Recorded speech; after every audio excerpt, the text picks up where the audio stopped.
Hello students, today we will learn about how to balance a chemical equation by algebraic method। बीजगणितीय विधि के द्वारा हम किसी समीकरण को संतुलित कैसे कर सकते हैं, इसके बारे में आज हम जानेंगे। इससे पहले के लेक्चर में हम लोगों ने सीखा था कि अनुमान विधि के द्वारा किसी भी समीकरण को कैसे संतुलित किया जाता है। चलिए आज हम सीखते हैं बीजगणितीय विधि के द्वारा। जैसे हमारे पास है H2+O2 बनता है क्या, H2O। इस समीकरण को संतुलित करना है, तो संतुलित करने के लिए बीजगणितीय विधि के द्वारा हम क्या करते हैं, यहाँ पे मान लेते हैं इसको, इसके H2 के अणु को A मान लेते हैं और O2 को B मान लेते हैं और H2O जो बना है इसको C मान लेते हैं। बीजगणितीय विधि है, मतलब इसमें हम ABCD का ही प्रयोग करके इसको हल करेंगे। तो कुछ भी ले सकते हैं, PQRST जो भी आपको अच्छा लगे आप ले सकते हैं। तो हमने सिंपली लिया ABC। अब देखिए यहाँ पे इसको हम क्या करते हैं, यहाँ पे H लिख देते हैं। हमारा कौन सा है, हाइड्रोजन परमाणु है, तो हाइड्रोजन लिख दिया। अब देखिए इस साइड अभिकारक जो होता है, अभिकारक में कहाँ कहाँ हाइड्रोजन है, यहाँ हाइड्रोजन है, इसके अलावा और कहीं नहीं है। कितना है, तो यहाँ 2 गुना A, तो 2A हाइड्रोजन हमारे पास है। ठीक है। अब उसके बाद हाइड्रोजन इधर देखिए, तो इधर है कहीं क्या, इधर भी है हमारे पास 2 गुना C, कितने के बराबर हो गया, 2C के बराबर हो गया। ठीक है। अब इसको अगर हम कटाएं तो ये 2 कट जाएगा, बचेगा क्या, A=C। A बराबर कितना आया, C आया। अब उसी तरीके से ऑक्सीजन में चलते हैं।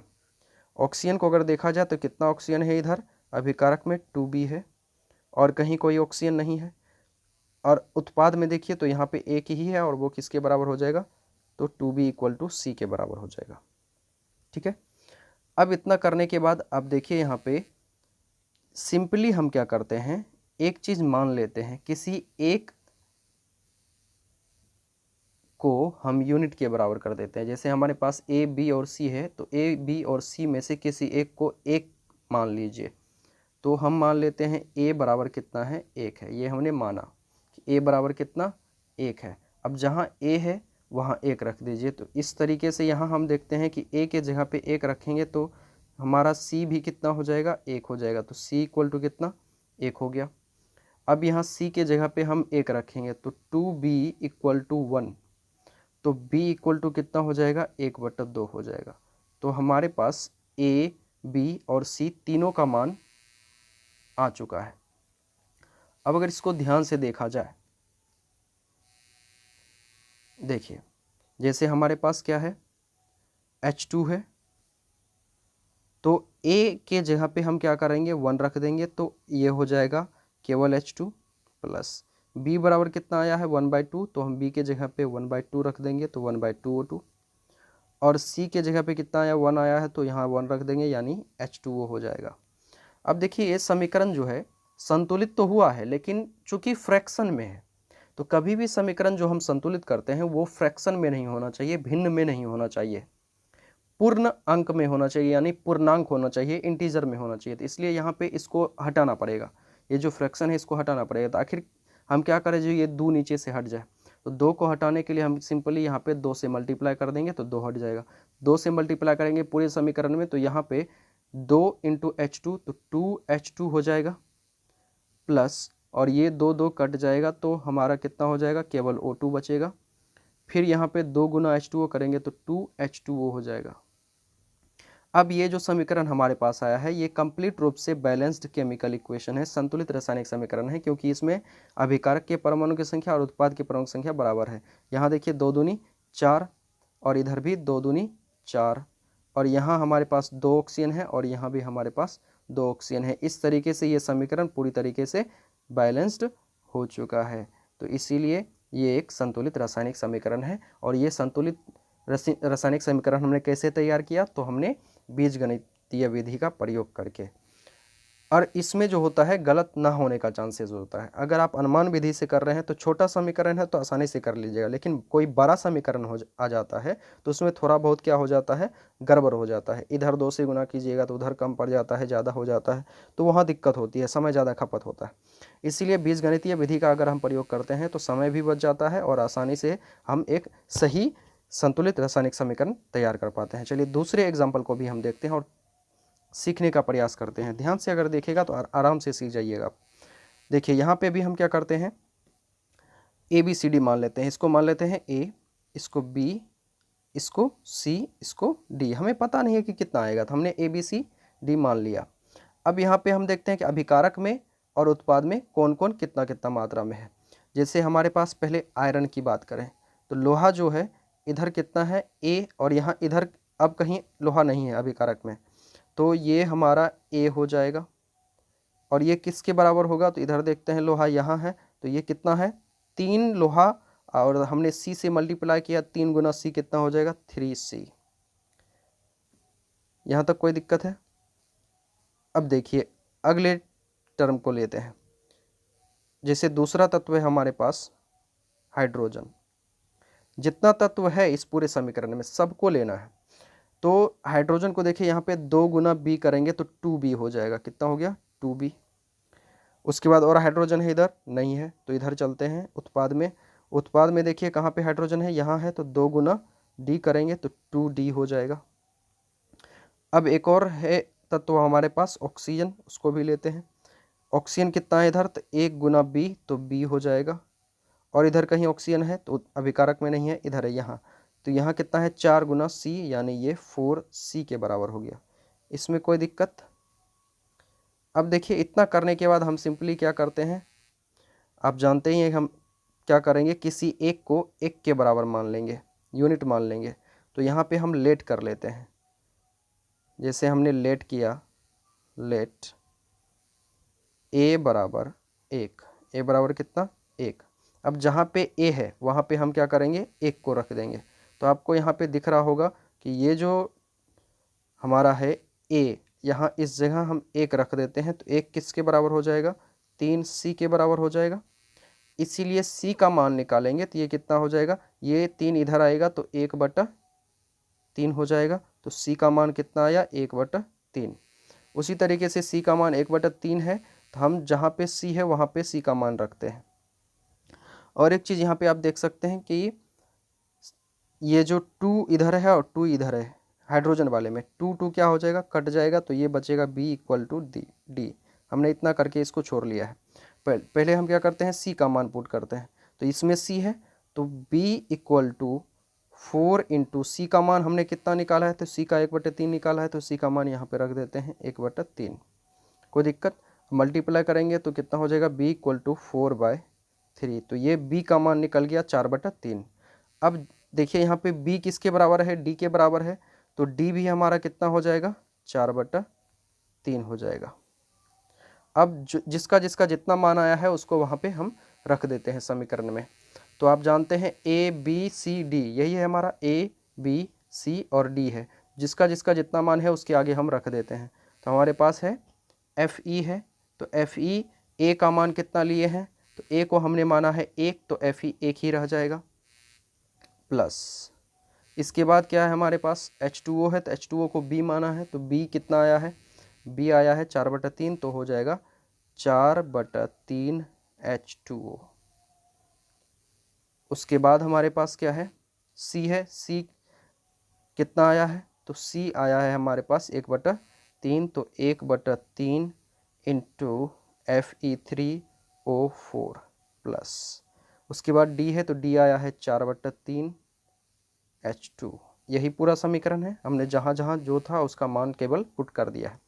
और हमने आपको अभी तुरंत बताया है कि जब भी ऐसा हो जाए, फ्रैक्शन में आ जाए संतुलित करने के बाद, तो फ्रैक्शन को हटा देना है। तो इसमें हम किससे मल्टीप्लाई करें, जो ये 3 नीचे से हट जाए, तो हम 3 से अगर इसको मल्टीप्लाई कर दें, यहाँ 3 से गुना कर दें, 3 नीचे से हट जाएगा, तो कितना हो जाएगा 3Fe प्लस ये 3 कट जाएगा, तो बचेगा 4H2O एरो, फिर 3 कट जाएगा तो बचेगा Fe3O4 प्लस फिर 3 कट जाएगा तो बचेगा 4H2। अब ये जो समीकरण हमारा तैयार हुआ है, यही समीकरण है हमारा बैलेंस्ड केमिकल इक्वेशन। क्योंकि इस समीकरण में आप यहाँ देख सकते हैं कि आयरन कितना है 3 है, इधर भी आयरन 3 है, यहाँ हाइड्रोजन कितना है 8 है, इधर भी 8 है, ऑक्सीजन कितना है 4 है, तो ऑक्सीजन यहाँ भी कितना है 4 है। तो ये समीकरण हमारा पूरी तरीके से क्या हो चुका है, बैलेंस्ड हो चुका है। तो ये हमारा बैलेंस्ड केमिकल इक्वेशन है। और कैसे हमने बैलेंस किया, तो बीजगणितीय विधि के द्वारा। इसमें गलती होने की चांसेस बहुत ही घट जाती है। अगर आप कैलकुलेशन में ही गड़बड़ करें तभी गलत हो सकता है, नहीं तो यहाँ पे गलती नहीं होता है। अब देखिए अगला हम एग्जाम्पल लेते हैं। जैसे हमारे पास है BaCl2 H2SO4 से रिएक्ट करके बनाता है BaSO4 + HCl। यहाँ भी हम समीकरण को संतुलित करने के लिए इसको मान लेंगे A, फिर इसको B, C और D। सेम वही काम करेंगे, सारे तत्व को लिया जाएगा एक एक करके। तो हम पहले लेते हैं Ba। इधर देखिए अभिकारक में Ba कहाँ है, केवल यहाँ है, तो कितने के बराबर है, A है। उसके बाद Ba कहाँ है, यहाँ है, तो ये किसके बराबर है, C के बराबर है। उसके बाद देखिए हमारे पास क्या है, क्लोरीन है। क्लोरीन लेते हैं। क्लोरीन कितना है, 2 गुना A, 2A है। और कहीं है, इधर नहीं है। अब इधर उत्पाद में देखिए यहाँ कितना क्लोरीन है, D के बराबर है। फिर क्या है हमारे पास, हाइड्रोजन है, तो हाइड्रोजन लेते हैं। हाइड्रोजन को देखिएगा तो इधर 2 गुना B, 2B है। इधर हाइड्रोजन कहाँ है, यहाँ है, किसके बराबर है, D के बराबर है। फिर इसके बाद हम क्या लेंगे, अब देखिए यहाँ पे हम क्या कर सकते हैं, जैसे यहाँ देखिए सल्फ़र है, यहाँ भी सल्फ़र है, ऑक्सीजन यहाँ है, ऑक्सीजन यहाँ है। इसके अलावा ये जो आपका मूलक है और यहाँ जो मूलक है, इसके अलावा कहीं और ऑक्सीजन और सल्फ़र है, इधर ऑक्सीजन सल्फ़र नहीं है, इधर भी ऑक्सीजन सल्फ़र नहीं है। तो यहाँ ये दोनों जैसे यहाँ था वैसे ही यहाँ आकर के बैठ गया है। तो इसको आप इकट्ठा भी ले सकते हैं, अलग अलग करके नहीं लेना चाहते हैं ऑक्सीजन सल्फ़र को तो आप नहीं ले सकते। वही अगर मान लीजिए कि यहाँ पे ऑक्सीजन होता, इधर भी ऑक्सीजन होता और इधर भी कहीं ऑक्सीजन होता, तब हम इसको इकट्ठा नहीं ले सकते थे। तो हम यहाँ पे इसको डायरेक्ट ही ले लेते हैं। आप एक एक करके भी ले सकते हैं तो वो ज़्यादा बड़ा हो जाएगा, इसीलिए हम इसको छोटा करने के लिए क्या करते हैं, इकट्ठा ले लेते हैं। क्या है हमारे पास, SO4 है, तो हम डायरेक्ट मूलक को ही लेते हैं, SO4 को लेते हैं। SO4 देखिए यहाँ कितना है, तो ये पूरा का पूरा किसके बराबर है, B के बराबर है, B। और इधर किसके बराबर है, तो ये C के बराबर है। तो ये हो गया B = C। अब आप जानते हैं कि हम क्या करेंगे, किसी एक को 1 के बराबर मान लेंगे। तो लेट करते हैं, लेट A बराबर कितना, 1। A का वैल्यू हमने कितना लिया, 1 लिया, तो A के जगह पे 1 रख देते हैं। तो यहाँ 1 रखेंगे तो C बराबर भी कितना हो जाएगा, 1 हो जाएगा। तो C का मान कितना आया, 1। अब पुनः यहाँ पे A है हमारा पास, यहाँ रख देंगे 2 गुना 1 बराबर कितना, D, इसीलिए D का मान कितना आ जाएगा, 2 आ जाएगा। तो D का मान निकल गया 2। अब यहाँ पे हमारे पास D आ चुका है, तो D का मान यहाँ पुट करेंगे तो 2B = 2, 2 कट जाएगा, तो B = कितना हो जाएगा, 1। B का मान भी आ गया 1। सेम उसी तरीके से यहाँ पे आपका C का मान 1 आया, तो आप इसी तरीके से निकाल सकते थे। अब आगे चलते हैं, हमारे पास सबका वैल्यू आ गया, A आ गया, B आ गया, C आ गया और D आ गया। सबके मान को हम पुट कर देते हैं। तो ये जो समीकरण है हमारे पास क्या है, BaCl2, A का मान कितना लिए हैं, 1 लिए हैं, BaCl2 ही रह जाएगा, प्लस फिर है H2SO4, H2SO4 ये किसके बराबर, B का मान कितना आया, 1 आया, तो ये भी इतना ही रह जाएगा। फिर C भी कितना है, 1 है, तो BaSO4 ही रह जाएगा, प्लस फिर हमारे पास D है, D का मान कितना है, 2, तो 2HCl। अब इस समीकरण को अगर आप ध्यान से देखिएगा तो ये समीकरण संतुलित हो चुका है। और यहाँ पे पूरा कहीं भी कोई फ्रैक्शन है, फ्रैक्शन नहीं है। अगर फ्रैक्शन रहता यानी भिन्न में रहता तो उसको हटाना पड़ता, मल्टीप्लाई करके हटाते, लेकिन भिन्न में है ही नहीं, तो वो आगे वाला स्टेप हमें करने की आवश्यकता नहीं है। तो ये हमारा क्या है, बैलेंस्ड केमिकल इक्वेशन है। इसमें आप चेक कर सकते हैं, यहाँ 1 बेरिलियम है, 1 बेरिलियम है, क्लोरीन 2 है तो यहाँ पे 2 क्लोरीन है, हाइड्रोजन 2 है तो यहाँ पे 2 हाइड्रोजन है, उसके बाद सल्फर 1, ऑक्सीजन 4, ऑक्सीजन 4। तो ये हमारा बैलेंस्ड केमिकल इक्वेशन है। अगले एग्जाम्पल पे चलते हैं। जैसे हमारे पास है HNO3, तो इसको भी हम क्या करेंगे, बैलेंस करने के लिए यहाँ पे मान लेंगे A, यहाँ B, यहाँ C और यहाँ D। उसके बाद हम एक एक तत्व को लेते हैं बारी बारी से। जैसे हमारे पास हाइड्रोजन है तो हमने हाइड्रोजन लिया, और इधर देखते हैं हाइड्रोजन और कहीं है, यहाँ हाइड्रोजन है और यहाँ हाइड्रोजन है, तो 2 जगह हाइड्रोजन आ रहा है अभिकारक में। तो यहाँ पे कितना है, तो A है, तो हमने A ले लिया।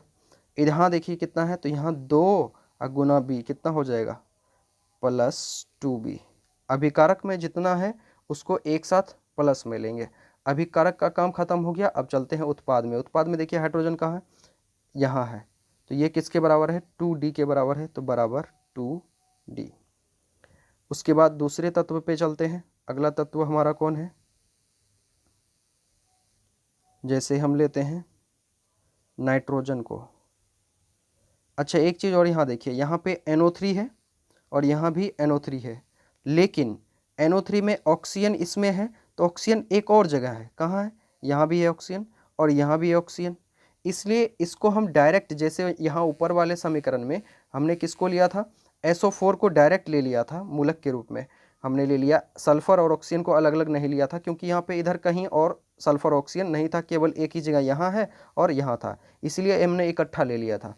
लेकिन यहाँ पे क्या है कि NO3 यहाँ तो है, NO3 में ऑक्सीजन यहाँ इसमें है, तो ऑक्सीजन यहाँ भी आ गया है, ऑक्सीजन यहाँ भी आ गया है। अगर केवल इसी में रहता और यहाँ रहता, इसके अलावा कहीं ऑक्सीजन नहीं होता, तो हम क्या करते, इसको उसी तरीके से एक मूलक मान करके हम इसको क्या करते, संतुलित करने का प्रयास करते। लेकिन यहाँ पे और जगह ऑक्सीजन है, तो इसीलिए इसको हम बराबर नहीं कर सकते हैं, तो अलग अलग करके सब एलिमेंट को लेना होगा। तो हम नाइट्रोजन को अलग ले लेते हैं। नाइट्रोजन कितना है, तो नाइट्रोजन इधर A है और कहीं नाइट्रोजन है, तो इधर नहीं है, यहाँ है नाइट्रोजन, किसके बराबर है, तो 2 गुना C बराबर 2C। उसके बाद देखिए कौन सा एलिमेंट है हमारे पास, ऑक्सीजन है। ऑक्सीजन को लेते हैं, ऑक्सीजन कितना है 3A। उसके बाद यहाँ भी ऑक्सीजन है, कितना है 2B + 2B बराबर, यहाँ ऑक्सीजन है कितना 3 दूना 6C प्लस, और ऑक्सीजन है यहाँ कितना D। उसके बाद कौन सा एलिमेंट बच गया है, अब बचा हुआ है कैल्शियम, तो कैल्शियम को भी ले लेते हैं। कैल्शियम कितना है, इधर B है और इधर कितना है कैल्शियम बराबर C है। अब आप जानते हैं किसी एक को हम क्या करते हैं A मान लेते हैं, तो सिंपली आप जिसको भी चाहें आप मान सकते हैं। जनरली ऐसा होता है कि जो ज़्यादा बार रिपीट हो रहा है, जैसे A को देखिए, यहाँ भी है A, यहाँ भी है A, यहाँ भी है, और क्या है C यहाँ भी है, C यहाँ भी है, C यहाँ भी है, 3 जगह आया। B देखिए, B यहाँ भी है और B यहाँ भी है। आप किसी को भी मान सकते हैं, लेकिन जो ज़्यादा बार रिपीट होता है, ज़्यादा बार आया हो, उसको आप ले सकते हैं। A को देखिएगा तो 1 2 3 जगह आया, C को देखिएगा तो 1 2 3, ये भी 3 जगह आया, तो दोनों में से किसी को भी मान लीजिए 1 के बराबर। तो हम मान लेते हैं कि A जो है वो 1 है, A बराबर कितना 1, तो A का वैल्यू हम रखते हैं, तो यहाँ पे रखेंगे 1।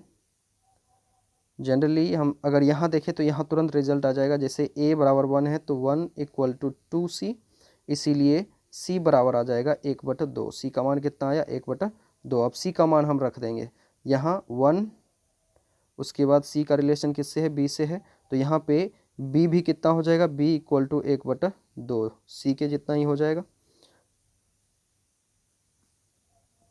तो B का मान कितना आया 1/2 आया। अब उसके बाद देखिए यहाँ पे A का मान 1 आया है, प्लस B का मान कितना आया है 1/2 आया है, तो यहाँ पे कितना हो जाएगा 2 × 1/2, तो 1 आ जाएगा, प्लस उसके बाद 2D है, तो यहाँ पे हम 2D लिख देते हैं, 1 + 1 करेंगे 2 = 2D आ जाएगा, ये कट जाएगा, इसीलिए D बराबर कितना आएगा 1 आ जाएगा। फिर यहाँ पे भी आप वैल्यू पुट कर सकते हैं। तो आप पहले एक चीज़ देख लीजिए सबका वैल्यू हुआ कि नहीं हुआ। A का मान पता चल गया, B का मान पता चल गया, C का मान पता चल गया और D का मान पता चल गया। अब हमें कुछ करने की आवश्यकता नहीं है, सबका मान पता है, तो हम सिंपली सबका वैल्यू रख देते हैं। तो हमारे पास जो समीकरण है वो है HNO3 +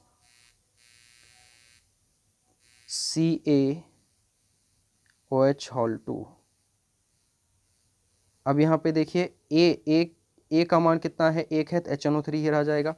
B का मान कितना निकाले हैं, तो B का मान निकाले हैं 1/2, तो यहाँ पे 1/2 से गुना हो जाएगा एरो।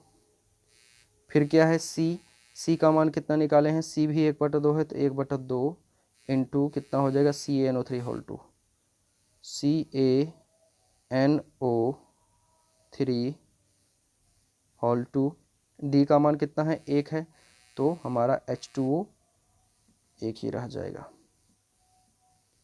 ये हो गया। अब यहाँ पे हमने बैलेंस तो किया, लेकिन बैलेंस करने में यहाँ पे नीचे फ्रैक्शन आ रहा है, तो ये फ्रैक्शन में नहीं होना चाहिए, तो इंटीजर में होना चाहिए। तो हम क्या करते हैं, इसको 2 से मल्टीप्लाई कर देते हैं। 2 से जैसे ही मल्टीप्लाई करेंगे तो अब यहाँ पे हो जाएगा 2HNO3 प्लस 2 कट जाएगा तो CaOH होल 2, यहाँ भी 2 कट जाएगा तो हो जाएगा CaNO3 होल 2 प्लस 2 से मल्टीप्लाई करेंगे तो यहाँ आ जाएगा 2H2O। अब ये जो समीकरण है ये हमारा बैलेंस्ड केमिकल इक्वेशन कंप्लीट रूप से तैयार हो चुका है।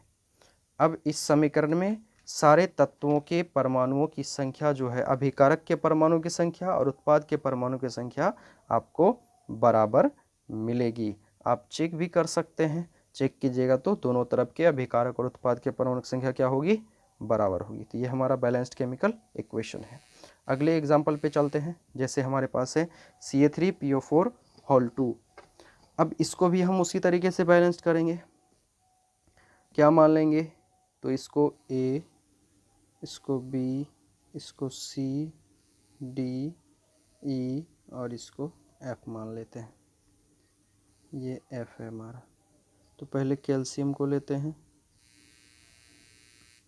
Ca। कैल्शियम की अगर हम बात करें तो यहाँ पे हमारा जो कैल्शियम है ये इधर 3A है, ये बराबर हो जाएगा कितना, D के। उसके बाद फास्फोरस की बात करें तो फास्फोरस 2 गुना A, तो फास्फोरस इधर 2A बराबर कितना हो जाएगा, 4E। 2A बराबर 4E, ठीक है। उसके बाद ऑक्सीजन की बात करें तो ऑक्सीजन हमारा कितना हो जाएगा, 4 दूनी 8A, और है ऑक्सीजन यहाँ है, प्लस 2B बराबर 3D, यहाँ है 3D। उसके बाद क्या है, प्लस F। ऑक्सीजन के बाद सिलिकॉन, सिलिकॉन कितना है, तो इधर यहाँ पे B इक्वल टू D और सिलिकॉन नहीं है। उसके बाद कार्बन है, कार्बन कितना है, तो कार्बन को अगर देखा जाए तो कार्बन हमारे पास यहाँ C है, और कार्बन कहाँ है, कार्बन यहाँ है हमारे पास F, C equal to F। सारे एलिमेंट हो गए, फास्फोरस हो गया, कैल्शियम हो गया। अब किसी एक को एक मान लेते हैं, तो A को मानते हैं, let A equal to 1, A बराबर हमने लिया 1। अब A का मान 1 है तो यहाँ पे रखेंगे तो 3 गुना 1 इक्वल टू D, इसलिए D बराबर कितना हो जाएगा, 3 हो जाएगा। D का मान कितना आया, 3। अब यहाँ भी A का मान रखेंगे तो 2 गुना 1 2, ये कट जाएगा, 2 दूनी 4, सो E का मान कितना आएगा, 1/2। E का मान कितना आएगा, 1/2। 2 इधर जाएगा तो 1/2 हो जाएगा। अब उसके बाद यहाँ पे पुट करते हैं 8 गुना 1 प्लस B का मान निकला है, B का नहीं निकला है तो B किसके बराबर, D के बराबर। D का मान 3 आया है, तो यहाँ पे हो जाएगा B इक्वल टू 3। इसमें कोई दिक्कत नहीं। यहाँ पे हम कितना रखेंगे, 3 दूना 6 हो जाएगा, बराबर 3D। D का मान ये 3 3 9 प्लस F, ये हो जाएगा हमारा 8 6 14 माइनस 9 5, तो F बराबर कितना आएगा, 5 आएगा। ये F का मान निकल गया। C इक्वल टू F है, C इक्वल टू कितना आ जाएगा, 5 आ जाएगा। आप सबका वैल्यू पुट कर देते हैं। A का मान 1 है तो यहाँ पे A CA3PO4 होल 2 कितना ही है, प्लस B का मान कितना है, B का मान है 3, यहाँ पे हो जाएगा 3SiO2 प्लस C का मान है 5, तो C का मान 5 यहाँ पे हम लिख देंगे, तो 5C कार्बन। और इधर D का मान कितना है, D का मान है 3, तो यहाँ हो जाएगा 3CaSiO3। उसके बाद E का मान कितना आया है, 1/2 P4 प्लस F का मान 5 CO हो जाएगा। अब ये पूरा समीकरण है, ये फ्रैक्शन में बैलेंस हुआ है, तो इसके इस फ्रैक्शन को हटाएंगे तो कितना से मल्टीप्लाई करना होगा, नीचे 2 आ रहा है तो 2 से गुना करना होगा। तो 2 से मल्टीप्लाई करते हैं तो यहाँ कितना हो जाएगा, 2Ca3PO4 होल 2 प्लस यहाँ 3 दूना 6 SiO2 प्लस 5 दूना 10 C और ये 3 दूना 6 CaSiO3 प्लस 2 कट जाएगा तो P4 बच जाएगा प्लस 5 दूना 10 CO। ये जो तैयार हुआ ये हमारा बैलेंस्ड केमिकल इक्वेशन है। आप यहाँ चेक कर सकते हैं, इधर 3 दूना 6 Ca है, यहाँ भी 6 Ca है। उसके बाद फास्फोरस 2 दूनी 4, यहाँ भी 4 फास्फोरस है। ऑक्सीजन 4 दूनी 8 दूना 16, 16 इधर 6 दूना 12, 16 प्लस 12, 16 प्लस 12 कितना हो गया 28। तो ये हमारा जो 28 है उधर भी होना चाहिए, इधर भी चेक करते हैं। छोतिया 18 ऑक्सीजन, और कहाँ है ऑक्सीजन, यहाँ पे 10 है, 18 10 कितना हो गया 28, इधर भी 28 इधर भी 28, ऑक्सीजन भी बराबर है। और हमारे पास क्या है, फास्फोरस 4 हो गया, सिलिकॉन 6, इधर यहाँ पे 6 सिलिकॉन और इधर भी 6 सिलिकॉन। तो सारे एलिमेंट बराबर हो चुके हैं। तो ये हमारा एक कंप्लीट बैलेंस्ड केमिकल इक्वेशन है जो कि हमने बीजगणितीय विधि के द्वारा बैलेंस किया है। और कुछ एग्जांपल लेते हैं, जैसे हमारे पास है NH3 + Cl2। यहाँ पे हम A मान लेते हैं, इसको B मान लेते हैं, इसको C और इसको D। तो यहाँ पे N बराबर A = 2C + D। हाइड्रोजन है कितना है 3A = 4D। क्लोरीन है, क्लोरीन कितना है 2B = कितना D। किसी एक को एक मान लेते हैं, जैसे D, देखिए D यहाँ भी है यहाँ भी है यहाँ भी, सब में आ रहा है, तो लेट D = 1, D बराबर कितना 1। अब पुट कर देते हैं वैल्यू, यहाँ पे D बराबर 1 रखेंगे, तो C पता नहीं है, पहले B पता करते हैं। तो D का मान यहाँ रख दें, तो यहाँ रखेंगे तो कितना हो जाएगा 2B = 1, सो B = 1/2। तो B का मान आ गया 1/2। उसके बाद हमारे पास क्या है, यहाँ B का मान 1/2 पता है, तो रख देते हैं। D का पता है, अच्छा ये तो हो गया 3A 4D। D का मान पता है, A का निकालना है, तो रखेंगे 3A = 4 × 1, इसीलिए A बराबर कितना हो जाएगा 4/3। A का मान आ गया 4/3। अब देखिए यहाँ पे क्या बचा हुआ है, A = 2C + D बचा हुआ है, तो A का मान 4/3 है बराबर 2C + 1, 1 को इधर लाएंगे तो 4/3 - 1 करेंगे = 2C, और ये कितना हो जाएगा, ये हो जाएगा 1/3, और ये इधर आएगा तो इधर कितना हो जाएगा गुना में 1/2 बराबर C, तो हो जाएगा C = 1/6, इतना ही आएगा। अब देखिए इसको हम साफ से लिख देते हैं, सबका वैल्यू पुट करेंगे यहाँ पे, तो C का वैल्यू आया कितना, C इक्वल टू आया हमारा A1/6। अब सबका वैल्यू पुट करते हैं। हमारे पास समीकरण है NH3 प्लस Cl2 और ये बनाता है N2 प्लस NH4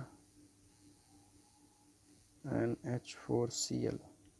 सबका वैल्यू रख दीजिए। ए के जगह पे ए का मान कितना आया 4/3, बी का मान कितना आया है 1/2, सी का कितना आया है 1/6 और डी का कितना आया है 1। इतना ही रह जाएगा। फ्रैक्शन हटाना है तो कितना से मल्टीप्लाई करेंगे, सबसे बड़ा 6 है तो 6 से मल्टीप्लाई कर देंगे। 6 से मल्टीप्लाई करेंगे तो यहाँ पे 3 दूना 6, 3 दूना 6 तो 4 दूनी 8 NH3 प्लस 2 तिया 6 तो 3Cl2, 6 कट जाएगा तो केवल N2 बचेगा, प्लस 6 से मल्टीप्लाई करेंगे तो 6NH4Cl। अब ये हमारा बैलेंस्ड केमिकल इक्वेशन है। आप चेक कर सकते हैं 8 नाइट्रोजन 2 और 6 8 नाइट्रोजन, हाइड्रोजन 8 तिया 24, इधर 6 चौके 24, क्लोरीन 3 दूना 6, इधर क्लोरीन 6। बैलेंस है ये केमिकल इक्वेशन। अगले पे चलते हैं, इसको भी मान लेते हैं ए, इसको बी, सी, डी, ई। पे कॉपर है तो कॉपर कितना है, ये हमारा ए इक्वल्स टू सी है। उसके बाद ऑक्सीजन है, ऑक्सीजन कितना है तो ऑक्सीजन को देखते हैं, ऑक्सीजन यहाँ है, ऑक्सीजन यहाँ है तो ए इक्वल्स टू ई है। फिर ऑक्सीजन के बाद क्या है नाइट्रोजन, नाइट्रोजन कितना है इधर बी है। उसके बाद नाइट्रोजन कहाँ है, यहाँ है तो बी इक्वल टू 2D है। उसके बाद हाइड्रोजन है, हाइड्रोजन कितना है 3B equals to 2E। Late कर लेते हैं अब, ए इक्वल टू कितना 1, यही मानते हैं तो ए बराबर 1 लेंगे तो सी इक्वल टू हो जाएगा 1 और ए ई के बराबर है तो हमारा ई भी हो जाएगा 1। और उसके बाद इसका मान निकालते हैं 3B इक्वल टू 2 इंटू 1। अब हमें निकालना है 3B इक्वल टू कितना हो जाएगा 2 हो जाएगा, तो B निकालना है तो B इक्वल टू 2/3 हो जाएगा। B का मान 2/3। अब यहाँ पे इससे निकालते हैं, B का मान 2/3 है इक्वल टू 2D है। अब देखते हैं D का मान निकालना है, D का मान निकालेंगे तो ये नीचे आ जाएगा 2/3 गुना 2 बराबर D, 2 कट जाएगा इसीलिए D बराबर 1/3 आएगा। आ गया। अब सबका मान रख देते हैं। हमारे पास है CuO प्लस NH3 बनाता है Cu plus N2 plus H2O, यही बनता है। सबके मान को यहाँ पे रख देते हैं। ए तो हमने 1 माना है, इतना ही रह जाएगा। B 2/3, सी का मान भी 1 है, डी का मान 1/3 है और ई का मान भी 1 है। अब यहाँ कितने से मल्टीप्लाई करना होगा, 3 से मल्टीप्लाई करना होगा। जैसे ही मल्टीप्लाई करेंगे 3Cu कितना हो जाएगा 3CuO प्लस 3 कट जाएगा तो 2NH3 और उसके बाद 3Cu प्लस 3 कट जाएगा तो N2 प्लस 3H2O हो जाएगा। अब देखिए ये हमारा बैलेंस्ड केमिकल इक्वेशन तैयार है। चेक कर लेते हैं, 3 copper 3 oxygen 3 oxygen, 2 nitrogen 2 nitrogen, 3 दूना 6 हाइड्रोजन 3 दूना 6 हाइड्रोजन। तो ये हमारा एक बैलेंस्ड केमिकल इक्वेशन है। जो पूरी तरीके से क्या है, संतुलित है। इस तरीके से हम बीजगणितीय विधि का प्रयोग करके समीकरण को आसानी से संतुलित कर लेते हैं। और इसी आधार पे आपके लिए कुछ HW है जो आप इसको बना के आइएगा। ये सारे सवाल हमारे लिए क्या है, HW हैं, इसे हम कंप्लीट कर लेंगे। उम्मीद है कि आप इसे ज़रूर घर पे बनाइएगा, प्रैक्टिस कीजिएगा। अगर ये समझ में आ गया है तो अच्छी बात है, नहीं आया है, थोड़ा भी कमी है, तो वीडियो को 2-3 बार देखें और समझने का प्रयास करें, क्योंकि ये विधि जो होती है किसी भी रासायनिक समीकरण को संतुलित करने की सबसे उपयुक्त विधि है बीजगणितीय विधि, जो कि आप आसानी से कर सकते हैं। और ये जितना ज़्यादा प्रैक्टिस कीजिएगा उतना ही आसान हो जाएगा और कम समय में आप किसी भी बड़े छोटे कोई भी समीकरण हो उसको आसानी से संतुलित कर सकते हैं। ठीक है, मिलते हैं अगले वीडियो में, तब तक के लिए जय हिंद।